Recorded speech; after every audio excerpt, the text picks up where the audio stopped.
Hello everyone, I am Babi and welcome to Babi's Guide for Crusader Kings II. Today we're going to specialise, as opposed to the basic guide of last time, in a more advanced subject. Although it's not really advanced, but today's subject is going to be titles. So, what are titles and why should I care, right? Well, today is dedicated to answer that question. First off, I'll play as the Byzantine Empire, or at least the Byzantine Emperor. As we learned last time, we don't play as a country, we play as a person. Yes, very well. But we do control the Byzantine Empire. And we can see that right here. If we open our character menu, we see that we have the Byzantine Empire as a title. But you see also that we have quite a lot of more titles. And that is because a character is not limited to one title. As a matter of fact, it'll be most common that you have at least two titles. So, one thing that you might notice, and you would be completely right there, is that an empire is a higher tier than a duchy, as opposed, or not as opposed. The guy that we played last time, Murkard, is a lower tiered guy than the Emperor that we're playing at the moment. And in Crusader Kings II, that is a tiered system. So at the top, we got the Emperor, and we get lower and lower, and we get lower titles. But to explain this hierarchical system a little bit better, we're going to look at the lowest tiered title. So I'll take you to Constantinople, which is the capital province. And a province is more or less synonymous for a county. So a county is also a title. But as opposed to what you probably would think is that county is the lowest tier title. But it is not. It is not. The lowest tier titles are the cities, bishoprics, and the baronies. And you can hold these titles, although they need to be of your specific government type, but more on that later. But the lowest tiered possible title that can be your primary title is, in fact, the county title. If you are a player and you only have a barony, game over. But you can have a barony as well, so that is very convenient. So what do baronies and cities do? Well, the baronies and cities are actually the only producing factors of taxes and levies, essentially. These bring levies and taxes to higher tiered titles, and so on and so on. Now, we also have some values within our provinces, or our counties, and these are culture, which represent what kind of culture your province populace is. And if it differs from the ruler's culture, then that ruler will be regarded as a foreigner, and nasty stuff can happen, which might increase the revolt risk.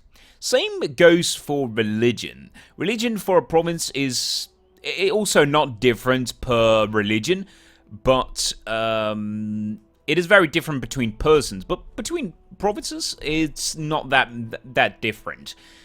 Then we got the supply limit, which is influenced by technology and the advancement of the province itself. So if you have got a highly developed province like Constantinople, the highest developed province in the game, at least in the beginning of the game, and if you compare it to, let's say, Kolar, then you see that Kolar has only one holding and is very, very poor.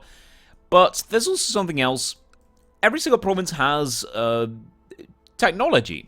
And technology spreads on a basis of province to province. And there's not much you can actually do about that. There's a few things, like assigning councillors. But other than that, you can't directly influence that movement of technology, as you will.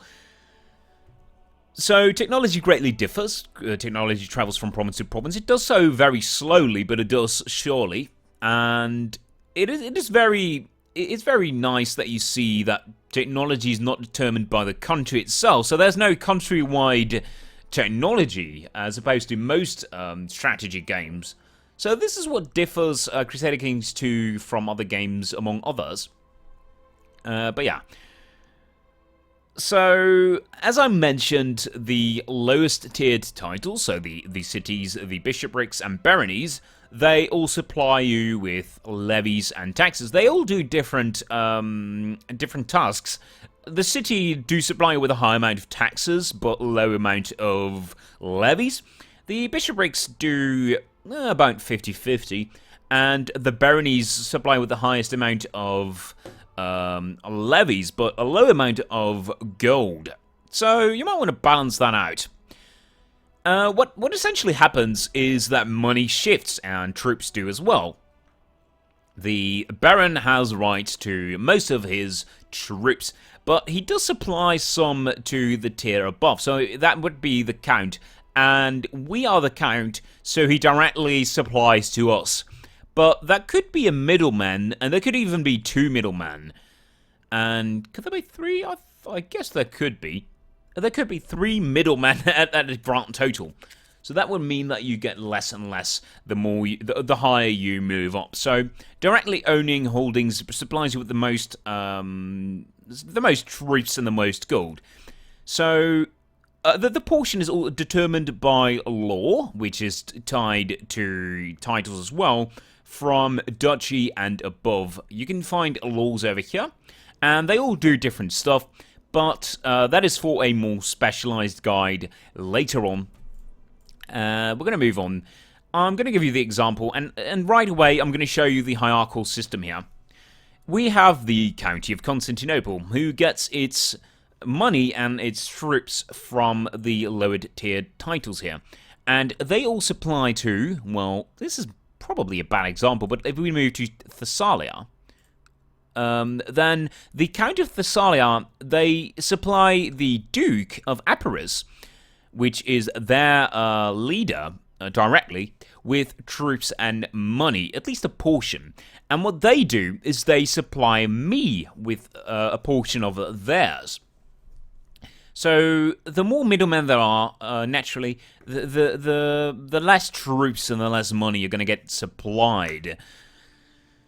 So yeah, there definitely is a structure, and as you might notice, there are a lot of minor titles, and there are a lot of counties, as each province could essentially bear one title holder, a count, and so on and so on. But what is higher than a count? Well, above count you have the dukes, and here's where it starts to get interested. Because duchies have de jure territory. De jure basically means of law. This means that every de jure title can change laws. They have specific laws, and the more you move to the higher tiered titles, the more specific laws you can actually get. And the duchies are affected by the kingdom's laws and the emperor laws. So yeah, we got the Duke of Adrianopolis, for example. He adheres to the king, but there is no king, so he directly adheres to us. If that is a middleman not present, then it moves on to a higher tier, if that is at least possible. But yeah, we got the de jure duchies, and you see there's a lot of them, but there's even more de jure counties, which, well, basically that is no de jure county, it is only de facto and de jure, it's the same thing. De facto means of fact, and it means that that is the state of which it's in. And to elaborate more on that, if we go to, let's say, the Duchy of Thessalonica, we see that, in fact, it rules over these 2 counties. But de jure, so of law, it also rules over this. This affects the laws, and this affects the casus belli, so the reasons of war one can claim. So the Duke has rightful part or ownership of Chaldika, and if it does not have ownership, it can take that rightfully. Now, as with duchies, there's higher tiered titles, and the following higher tier title is, it's the kingdoms. We see the Kingdom of Greece, and we see the Kingdom of Anatolia. The Kingdom of Greece rules over a variety of duchies, and as with duchies, kingdoms are ruled by yet another higher tier title, and that is where we go to the emperors, or the empires. And the empires are, well, they are higher tiered than the kingdom, and if there is a emperor that rules over a kingdom, then... Wow, wait a minute. I wanted to say that he rules over him, but that is obvious. Very well, let's not confuse you too much. And kingdoms also differ in that they can have crown authority, and this is even more specialization of laws, and it goes more in depth the higher you move on. But there's something funny that can happen. Titles can actually be not held by title owners. As you see, there's no holder of the Kingdom of Greece. And what it does, it effectively it takes out the kingdom rule. So the game just pretends that there is no kingdom tiered title, and it directly moves on to the empire.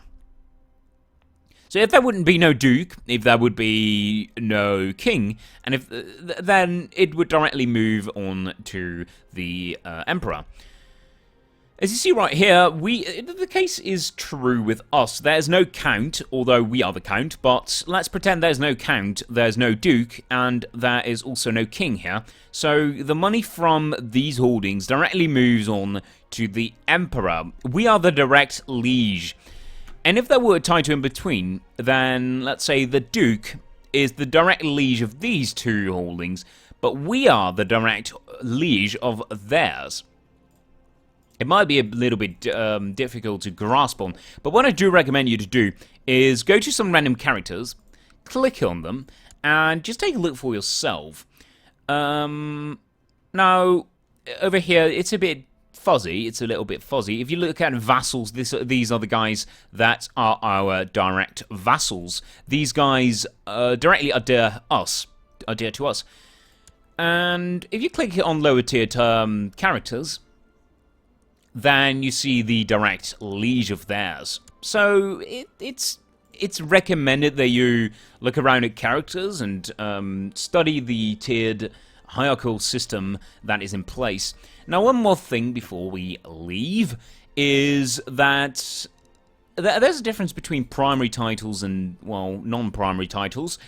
And the primary title is essentially the highest tiered title that a character owns. It becomes the primary title.